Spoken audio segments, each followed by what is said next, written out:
新营的大庙济安宫，农历10月15号的凌晨呢过后的活动，这神教正头会到这积水溪河畔这边，插那个竹节举行那个仪式，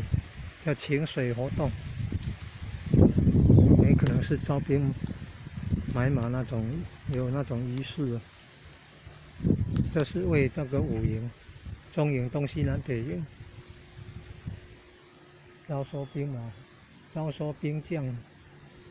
这是目前所了解的，实际情形可能还需要研究。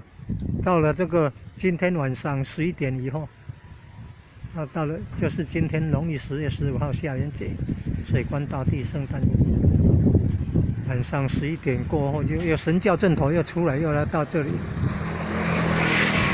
哦，对呀，刚刚讲了要补充一下，迎接代天行寿了。请水以外还要迎接代天行寿。新营这边先迎接代天行寿，然后今天晚上11点过后，神教正头又会来到这边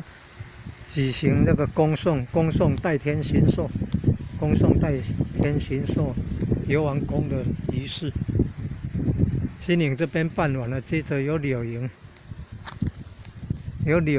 来迎接代天行寿游王宫，然后柳营有时候也会举办那个王船祭典，然后杀王船的活动。